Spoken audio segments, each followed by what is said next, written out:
Hi friends, నేను TVR సత్యాన్ని మాట్లాడుతున్నాను. నేను చెప్తున్న శ్రీ రామకృష్ణ పరమహంస జీవిత చరిత్రలో చెప్పడంలో కానీ రాత్రుల్లో కానీ ఏమైనా తప్పులుంటే దయచేసి నన్ను క్షమించండి. ఈరోజు నేను శ్రీ రామకృష్ణ పరమహంస జీవిత చరిత్రలో పార్ట్ 25లో సుప్రసిద్ధ వ్యక్తులతో సమావేశాల గురించి చెప్తున్నాను.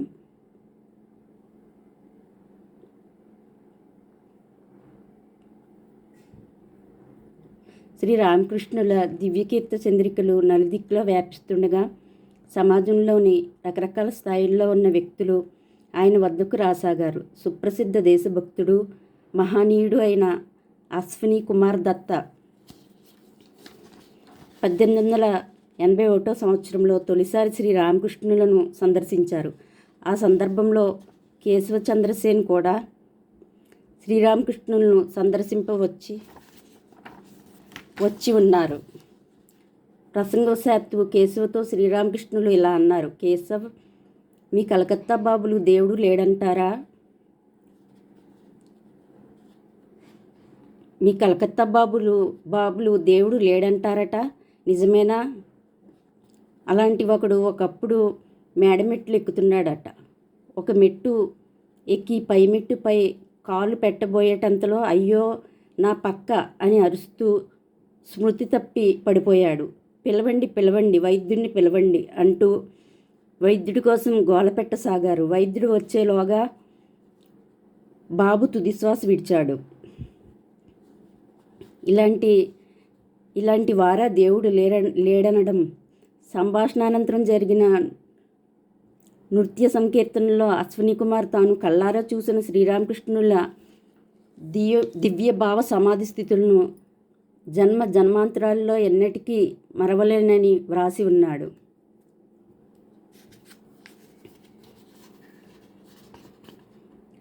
మహాశయ, నేను భగవంతుని ఎలా సందర్శించగలను అని కాలాంతరాన మరో సమావేశంలో అశ్విని కుమార్ శ్రీరామకృష్ణును ప్రశ్నించగా ఆయన ఇలా జవాబిచ్చారు: అయస్కాంతం ఇనుమును ఆకర్షించేటట్లు భగవంతుడు సదా మనల్ని ఆకర్షిస్తున్నాడు. కానీ మాలిన్యంచే కప్పబడిన ఇనుము ఆకర్షితం కాదు. మనసును కప్పి ఉన్న మాలిన్యాన్ని కన్నీరు కడిగివేసినంతనే మనస్సు భగవంతుని వైపుకు ఆకర్షింపబడుతుంది. అశ్విని కుమార్ శ్రీరామకృష్ణుల వాక్కులను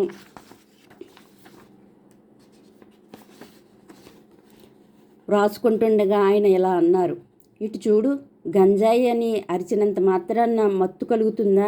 దాన్ని తెచ్చి నీటితో నూరి పుచ్చుకోవాలి. నువ్వు సంసారివి కనుక మనస్సును కించిత్తు భగవచ్చింతనామ తత్త పొందనివ్వు. పని చేస్తున్నప్పుడు కూడా ఆ మత్తతను నిలబెట్టుకో.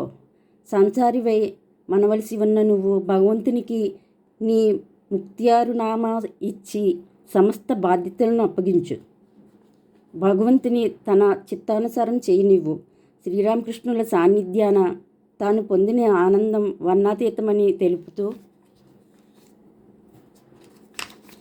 అశ్విని కుమార్ మహాశయుడు ఇలా వ్రాసారు: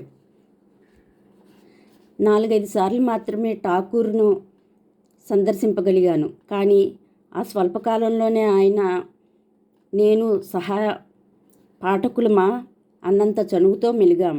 ఆయనతో ఎంత స్వేచ్ఛగా మాట్లాడేవాడిని. కానీ ఆయన సన్నిధి నుండి ఈవలకు రాగానే ఎంతటి మహామహునితో అలా మాట్లాడాను అని వెరుగుపడేవాడును. కానీ ఆ కొద్ది నాళ్లలోనూ ఆయన సాన్నిధ్యదాన నేను ఏం పొందానో చూశానో అది నా జీవితాన్ని మధురమయంగా గావించింది. అమృతవర్షం కురిపించే ఆ దివ్య మందహాసం తదీయ సంస్కృతి నా మనస్సును నేటికి నిలిచి నిరంతరానందప్రదాయకమై భాసిస్తున్నది. మహారాజా యతీంద్రమోహన ఠాగూర్ ఒకరోజు శ్రీరామకృష్ణులను సందర్శించాడు. ఆ సమావేశాన్ని గురించి శ్రీరామకృష్ణులు ఇలా తెలిపారు: మానవుడి కర్తవ్యం ఏమిటి? భగవచ్చింతనే కదా అని యతీంద్రునితో అన్నాను. సంసారికులు మేము, మాకిక ముక్తి ఎక్కడిది? యుధిష్ఠిర మహారాజు సైతం నరక దర్శనం చేయవలసి వచ్చిందన్నాడు. యతీంద్రుడు అందుపై నాకు చాలా కోపం వచ్చింది. అతడితో ఇలా అన్నాను, ఏం మనిషివయ్యా నువ్వు? యధిష్ఠుడిని జీవితంలో ఈ ఒక్క విషయం మాత్రం జప్తికుంచుకున్నావు.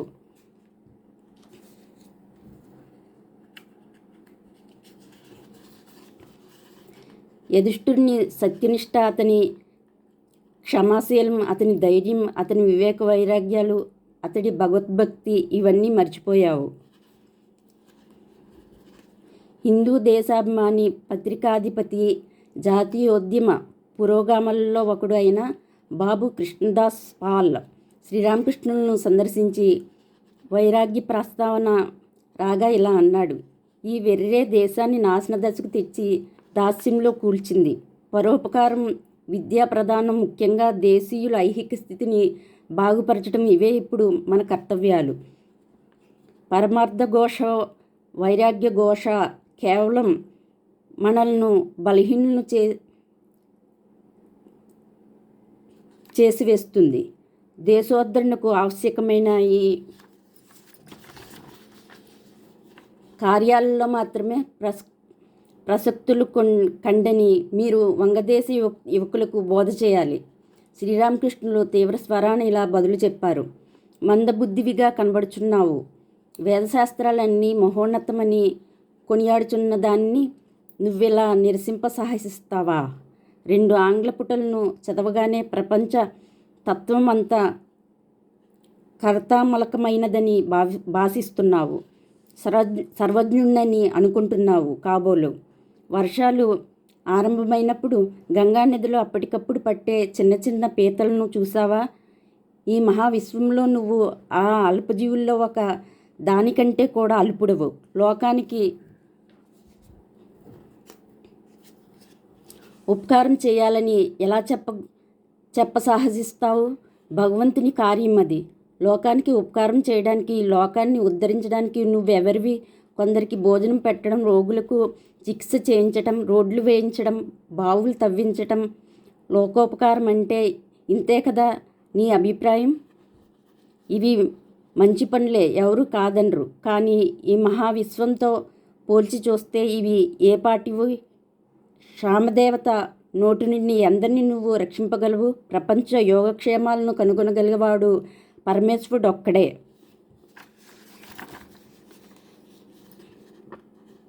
మానవుడు మొదట తన్ను ఉద్ధరించుకోవడానికి ఈశ్వర సాక్షాత్కారం పొంది ఆయన నుండి ఇతరులకు మేలు చేసే శక్తిని, అధికారాన్ని పొందాలి. అహంకారాన్ని పూర్తిగా విడిచిపెట్టిన వ్యక్తే లోకహితం చేయడానికి ఆనందమయి అయిన జగదీశ్వరి వలన అధికారం పొందగలడు. శ్రీరామకృష్ణుల ఈ మహోపదేశం లోక సేవ తత్వాన్ని విశదీకరిస్తున్నది. మానవ సేవ, మాధవ సేవ అనడం నిజమే. అయినా జ్ఞానభక్తి వైరాగ్యములలో నిరహంకారి అయితేనే కానీ మానవులకు ఆ భావం అభావమే అవుతుంది. అంతేగాక సరి అయిన భావం లోకసేవ కానీ లోకోపకారం కాదు.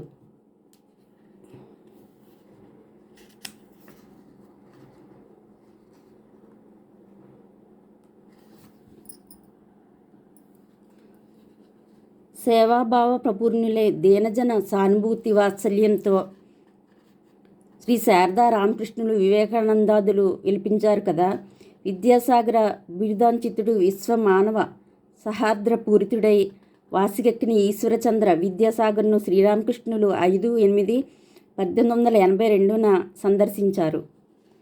ఇద్దరి మధ్య జరిగిన అత్యంత మనోహరం, ఆత్మోద్ధారకమైన సంభాషణ నుండి కొన్ని ముఖ్యమైన అంశాలను క్రోడీకరిస్తున్నాం. శ్రీరామకృష్ణులు మందహాసంతో నేడు సముద్రుని చేరాను. ఇంతవరకు చూచినవి కాలువలు, నాగలు, నగదు మాత్రమే. విద్యాసాగర్ వినయస్మితవదనుడై, అయితే కొంచెం ఉప్పు నీటిని తీసుకోండి. శ్రీరామకృష్ణులు నవ్వుతూ, అదెలా?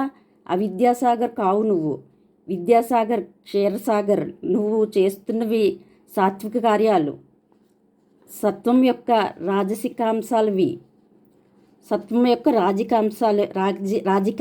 ఇవి. సత్వగుణం వలన దయ జనిస్తుంది. దయ వలన చేసే కార్యం రాజసికమైన ఈ రజస్సుకు మూలం. సత్వం కనుక దానిలో దోషం లేదు. సుఖదేవాదులు భగవద్విషయం లోకానికి బోధింప తమలో దయ నిలుపుకున్నారు. నువ్వు విద్యాదానం, అన్నదానం చేస్తున్నావు. ఇది మంచిదే. నిష్కామంగా ఇవి చేయగలిగితే వీటి మూలాన నీకు భగవత్ సందర్శన లభించగలదు. కొందరు పేరు ప్రతిష్టలకో పుణ్యానికో వీటిని చేస్తుంటారు. అట్టి వారిది నిష్కామ కర్మ కాదు.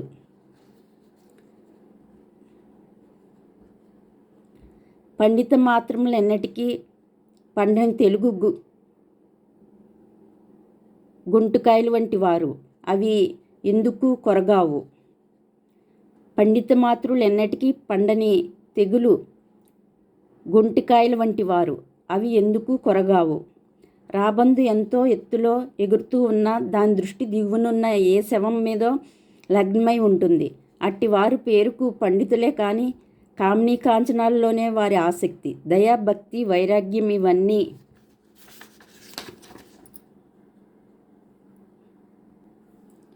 విద్యా విభూతులు. బ్రహ్మం విద్యకు అవిద్యకు కూడా అతీతం. అది మాయాతీతం, అవాజ్మన స్వగోచరం. వేదాలు, పురాణాలు, తంత్రాలు, షడ్దర్శనాలు ఇవన్నీ నోటితో ఉచ్చరింపబడటంచే, పఠింపబడటంచే ఉచ్చిష్టమైపోదయ్యాయి. ఉచ్చిష్టం కానిది ఒక్కటే, అదే బ్రహ్మం. బ్రహ్మం అంటే ఎట్టిదో ఇంతవరకు ఎవరూ చెప్పజాలని వారు లేరు కదా. విద్యాసాగర్ తన మిత్రులతో, ఆహా ఎంత చక్కని మాట, నేడొక కొత్త విషయం నేర్చుకున్నాను. శ్రీరామకృష్ణులు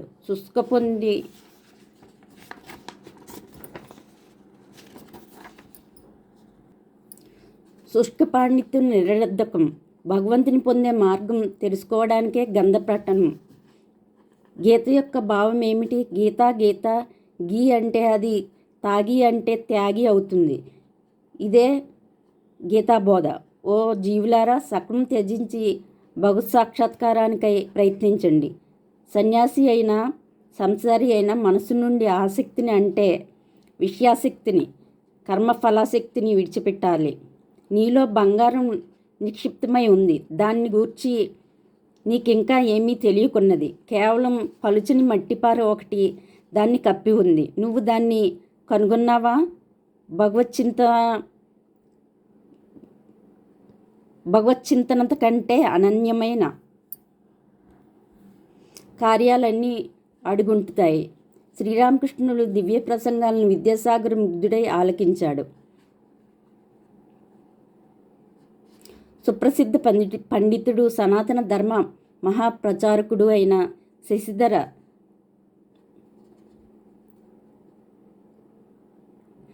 తర్క చూడమణిని శ్రీరామకృష్ణులు 25/6/1884 స్వయంగా వెళ్ళి కలుసుకుని ఇలా సంభాషించారు. నువ్వు దేని గూర్చి ప్రసంగిస్తుంటావు? పండితుడు, మహాశయ, శాస్త్ర విషయాలను బోధింప ప్రయత్నిస్తుంటాను. శ్రీరామకృష్ణులు, కలియుగానికి నారీదీయ భక్తే సముచితం. శాస్త్ర నిర్దిష్టమైన కర్మపాలనన్నింటినీ యథావిధిగా ఆచరించడానికి ఇప్పటి వారికి తీరిక లేదు. జ్వరానికి నేడు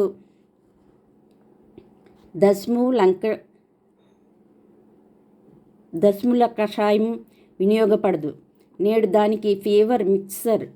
దశమూల కషాయం మెల్లగా పనిచేసే లోపే రోగి కళ్ళు మూస్తాడు.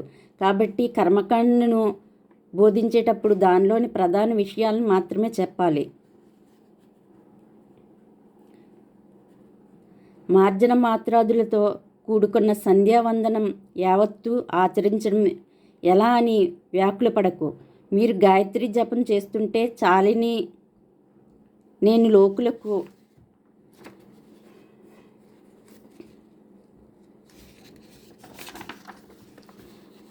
చెబుతుంటాను. ఈశ్వర సాక్షాత్కారం పూర్వం ఎవరు పూర్తిగా కర్మత్యాగం చేయలేదు, కానీ కాయగానే పువ్వు రాలిపోతుంది. భక్తి కాయ కర్మలు పువ్వులు క్రమక్రమంగా లయించే ఘంటానాదంలా సంధ్య గాయత్రిలోను, గాయత్రి ప్రణవంలోను, ప్రణవం సమాధిలోను లయం చెందుతవి. ఈశ్వరాదేశం పొంది ఇతరులకు బోధించడంలో దోషం లేదు. ఇట్టి బోధకుడు అజేయుడు. దీపం వద్దకు కీటకాలు తమంత తామే చేరుతాయి. ఇట్లే ఈశ్వరాదేశం పొందిన ప్రచారకుడు తన ప్రసంగాలను వినడానికి లోకుల నాహ్వానింపనక్కర్లేదు. అయస్కాంతం ఇనుమును ఆహ్వానిస్తుందా? కొన్నాళ్ళయ్యాక శశిధర పండితుడు శ్రీరామకృష్ణులను సందర్శించాడు. ఆయన కొన్ని దివ్యకీర్తనలు గానం చేసి పలు బోధనలు చేసి ఇలా ఉపదేశించారు. శాస్త్రాలు ఎన్నో సద్విషయాలను బోధిస్తాయి, కానీ భగవత్ సాక్షాత్కారం పొందనిదే, భగవత్పాదపద్మాలందు భక్తి కుదరనిది, చిత్తశుద్ధి పొందనిదే సర్వం నిష్ప్రయోజనం. పంచాంగంలో ఇన్ని దిక్కుల వాన కురుస్తుందని వ్రాస్తారు, కానీ దాన్ని మెలిపెట్టి పెండటం చేత ఒక నీటి బొట్టునైనా రాదు కదా. బాలక స్వభావులైన శ్రీరామకృష్ణులు పండితుడు తన్ను సందర్శింపవస్తున్నారని విని ఎంతో భయపడ్డానని చెబుతూ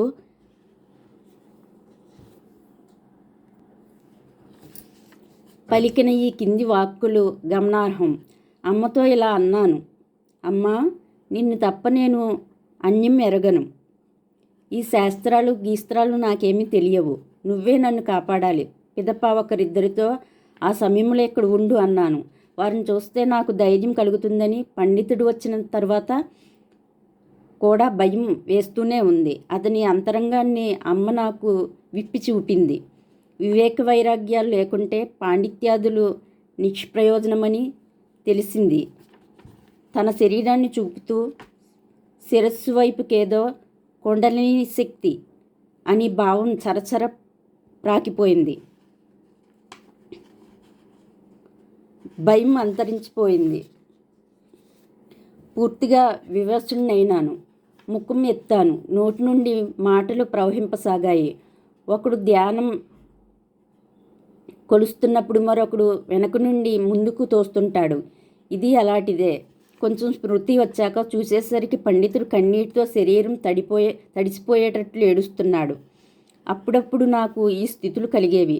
పండితుని రాక గూర్చి విని మొదట భయించే పక్క పొదలవైపు బహిర్భూముఖని పదే పదే వెళ్ళాను. దివ్యత్వ మానత్వాలు శ్రీరామకృష్ణుల్లో ఎలా అద్భుత రీతిని సమ్మేళనం పొందించినవో ఈ సంఘటన తెలుపుతున్నది కదా.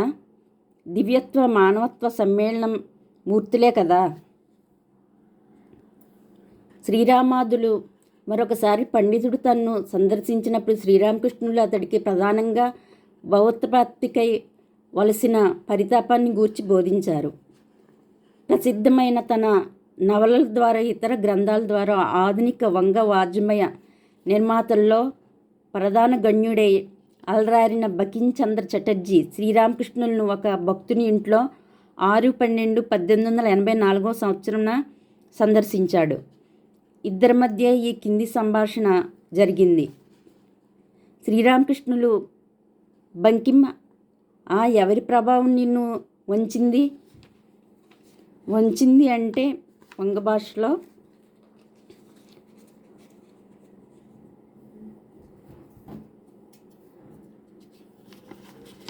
వంగడం అని అర్థం. బకించంద్ర చిరునవ్వుతో: ఆహా మహాశయ, మన తెల్లదొరలు కాళిజోళ్ళ తన్నాయి. శ్రీరామకృష్ణులు: కాదు, నా ఉద్దేశం అది కాదు. శ్రీరామకృష్ణుడు తన దివ్య ప్రేమ వలన వంగాడు. రాధాయందలి తన ప్రేమ వలన శ్రీరామకృష్ణుడు త్రిభంగుడు అంటే 3 వంపులు తిరిగినవాడు అనమాట. త్రిభంగుడు అంటే ఆయనడంటారు. శ్రీరామకృష్ణులు పురుషుడు, శ్రీమతి రాధాదేవి అతడి శక్తి, ఆదిశక్తి. సరే, మానవుడి విద్యుక్త ధర్మాలు ఏవని నీ అభిప్రాయం? బకించంద్ర చిరునవ్వుతో, భోజనం, నిద్ర, కామభోగము. శ్రీరామకృష్ణులు జుగుప్సతో, ఇస్సి అధిక ప్రసంగలా ఉన్నావు. రేయింబవళ్ళు చేసేదేదో అదే నోటి నుండి వెలువడుతుంది. తిండి ఎలాంటిదో త్రేపు అలాంటిదే. నిరంతరం కామినీ కాంచనల నడుమ ఉండటంతో అట్టి మాటలే నీ నోటి నుండి వస్తాయి. లౌకిక విషయాలను గూర్చిన నిరంతర చింతనతో మానవుడు లోబిగా, కపటిగా మారిపోతాడు. భగవచ్చింతన వలన నిష్కపటి అవుతాడు. ధ్యానం, వివేక వైరాగ్యాలు లేకుంటే కేవలం పాండిత్యం వల్ల ఏం లాభం? భగవంతుని వైపు తన మనస్సును మరల్పినివాడు పండితుడనదగడు.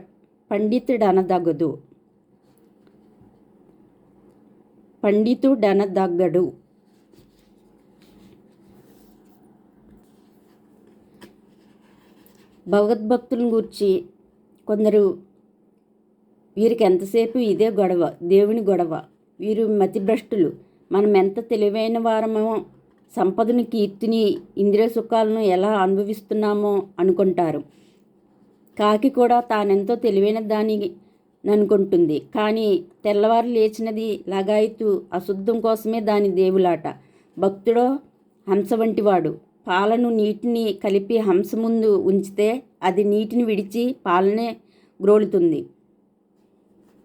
బకించంద్రుని చూచి ప్రేమపూర్వకంగా, దయచేసి నా మాటలకు కోపగించుకోవద్దు బకించంద్ర మహాశయ, నేను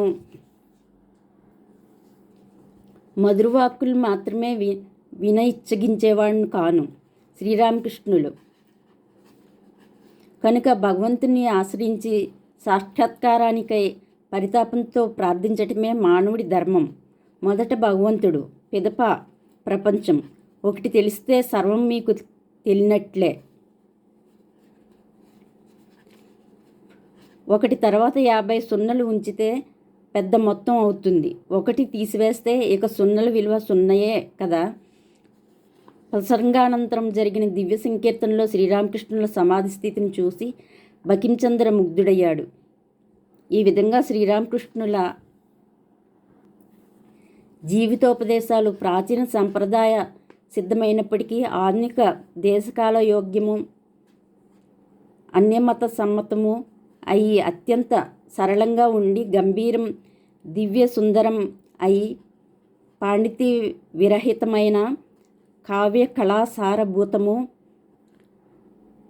పండితులకు మహాశ్చర్యకరము అయి వెలుగొందసాగాయి. సమన్వయ సూత్రంతో అనుసంధానింపబడి నానా మతాలు, నానా ధర్మాలు శ్రీరామకృష్ణ జీవిత రత్నహారమై విలసిల్లాయి. శ్రీ పరమహంస సందర్శన దివ్య ప్రసంగ శ్రవణాసక్త చిత్తులై ఎందరెందరో మహాపురుషులు, భక్తులు, జిజ్ఞాసులు వనర్చిన అమూల్య ప్రసంగాలే దేశాంతర భాషల్లోకి పరివర్తన చెందుతూ ఎందరెందరి హృదయాల్లోనూ పరివర్తనం వనరుస్తూ జగత్ ప్రసిద్ధమైన శ్రీరామకృష్ణ కథామృత రూపాన్ని సంతరించుకున్నవి. ఓకే ఫ్రెండ్స్, శ్రీరామకృష్ణ పరమహంస జీవిత చరిత్రలో పార్ట్ 25 అయింది. తర్వాత పార్ట్ 26 చెప్తాను. నేను చెప్పిన శ్రీరామకృష్ణ పరమహంస జీవిత చరిత్ర మీకు నచ్చినట్లయితే లైక్ చేయండి, షేర్ చేయండి, సబ్స్క్రైబ్ చేయండి. Okay, thank you. Bye friends.